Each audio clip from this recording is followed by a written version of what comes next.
елеспен алысқан еркек. Алматының күзгі аспанының ұсақ жаңбыры үздіксіз бүркіп тұр. Көліктің терезесінің көңілсіз үңіліп келемін. Әуежайға жеткенше қашан? Апай, мына қызды ала кетейік, жаурап қалар. Басымды изей салдым. Бұрқ етіп жаңбырлы таза ауа ішке кірді. Рахат-ай, сүйініп үлгермедім. Салон үшін жағымсыз бір әлемет жиіркенішті иіс жайыле бастады. Мына қызы түскір, байқамай нәшіс басып кетпеді ме екен?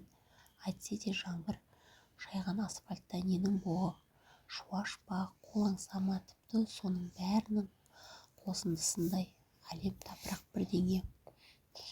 Қыз көп ұзамай түсіп қалды. Желмен желбіретіп бос қоя берген шашы менің бетіме тиді-ау. Ту, осы күзгі қыздардың шашын сән деп жалбыратып бос қоятын-ай. Бұрын апаларымыз байы өлген әйел ғана шашын жаяды деуші еді. Өзі талдырмаш нәп-нәзік қыздың шашының қап-қалыңын-ай. Әр талы тура жылқының құйрығындай жып-жуан. Еріксіз удай ашыған бетімді бастым.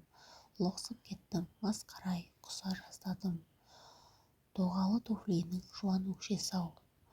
Бар-ау, есе құсап тоқ-тоқ басуын. Қыз түскен соң ауада дұрысталды. Бар пәле шаштың шыққан иісте екен.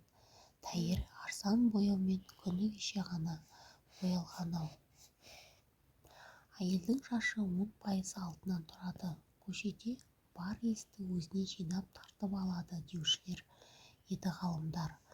Рас екен-ау. Құранда ондайларды шайтан төбесіндегі екі көзінен алыстан таниды епті. Яғни үйірілген екі құйын көз шұқырайып алыстан көрінеді екен. Енді сонша нас нәрсені үйіне барып бала-шағасына ас пісіргенде соған қосып береді-ау. Енді қап, иә, күні кеше мен де өстіп жүрдім. Ашық-шашық, білегімдегі папилломаны кетіре алмай көп іздендім. Сосын Алтынсердің айтуымен бұрынғы ата-бабамыз қолданған дәстүрлік емді іске бастадым. Жалаң аяқ жер баспай, қымтанып киінгелі өрісім реттеліп, біраз науқастан аяп қалдым. Жаңағы бәле шайтан емес пе деген өз ойым өзім күліп отырғанда жастағы күйеуімнің оқиғасы ойыма оралды. Негізі бәрі өзім кінәлімін. Тып-тыныш жұмысын істеп жүрген жерінен қыздарымыз бой жетіп қалды. Күні ертең-ақ құдалар жетіп келер. Мына жәпірейген жаман тамда құдаларды қалай қарсы аламыз? Ел-жұрттан ұят емес пе? Ана сақыш құрлы жоқпыз ба? Қызын үлдемен бүлдеге бөлеп дүрілдетіп той жасап, аула кең, әне-міне дегенше бітіріп қаламыз.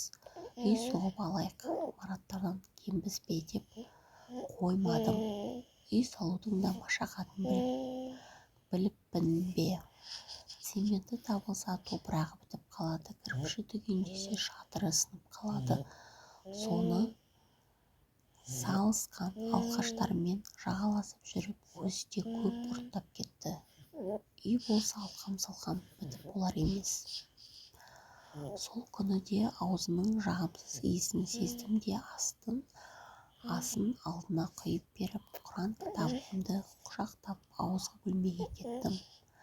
Кенет оның әлдекіммен дауласқанын естіп, есіктен саласам, кәдімгідей көрінбейтін біреумен төбелесіп жүр. Әлдекім оны бітпей тұрған үйімізге қарай сүйреп барады. Күйеуім кезінде күреске қатысқан 4 бақ келген балуан денелі күрең сары жігіт. Анау-мынау дес бермейтін. Мен де өзімше көмектескен болып қолына жармастым. Бізді айнала итім алып соқта шабалана үріп бізбе болысып жүр. Әлгі ересен күш мені бошақ нұрлым көретін түрі жоқ. Жан дәрмен айқайлап телефонымды әкел дедім қыздарыма. Ішінде Ясин сүресі жазылғаны есіме түсіп, бар даусымен бақыртып қойдым. Сол кезде байым да уф деп сұлқ түсті. Санын шапалақтап әне кетті. Қашқанда да жердің шаңын да шығарып ыздып барады деп мәз. Итім біразға дейін үріп бірталай жерге барып келді. Өтірік дейін десем, өзім куәмін. Осылар алтын зерге айтсам, ол қазіргі таңда жерден нұр шығып жатыр. Ата-баба аруағы қозғалып, қазақ ұрпақтарын қорғауға, мына біздерді қорғауға көмекке келіп жатыр.